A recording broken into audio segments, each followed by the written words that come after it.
New details in a significant child abuse case out of Jefferson County. A third person is now facing charges after 2 children were hospitalized. That person is the children's grandmother. Yvonne Shanks appeared in court Saturday morning, charged with complicity to assault, criminal abuse, wanton endangerment, and endangering the welfare of a minor. She's the mother of 27-year-old Nicholas Shanks. He and 25-year-old Shelby Kuntz both pleaded not guilty to several child abuse charges. Police say Shanks and Kuntz, two-year-old was taken to the hospital on Thursday in full cardiac arrest and had to be resuscitated. The child also had fractured skull, several missing teeth, extensive bruising, severe anemia, and healing rib fractures. When officers later searched the couple's home in Valley Station, they found a 1-year-old child with skull fractures and a broken jaw. Police say neither of the parents called 911. Yvonne Shanks told police she saw the child's injuries the morning of the incident, but also never reported them to police. There's a special place in hell for people like that. If you are concerned that a child might be abused or maltreated or otherwise neglected, it is by law your responsibility to make a CPS report. A not guilty plea was entered on behalf of Nicholas Shanks and Kuntz.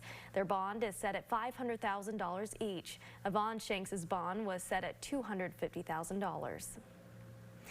The State Department is freezing immigrant visa processing for 75 nations beginning Wednesday. The indefinite pause will cover nations from Iran and Russia to Somalia and Nigeria. Fox News correspondent C.B. Cotton has the latest details. Another shakeup in U.S. foreign policy taking effect this week. And this time, the Trump administration says it's to crack down on foreign nationals who exploit public benefits once here in the country. According to a State Department memo first obtained and reported on by Fox Digital, beginning on Wednesday, U.S. consular officers will refuse immigrant visas to nationals from 75 countries, to include Somalia, Russia, Afghanistan, Iran, Brazil, Egypt, Nigeria, Yemen, and more. The feds say they have the authority to do this under the public charge provision of immigration law.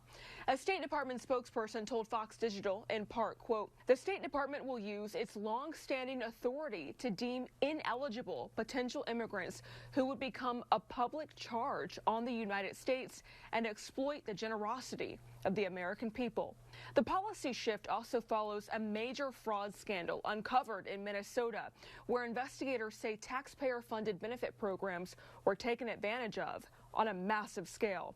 The Trump administration says many of those involved in the scheme were Somali nationals. Once the pause begins on January 21st, it will continue indefinitely until the State Department completes a reassessment of its immigrant visa processing.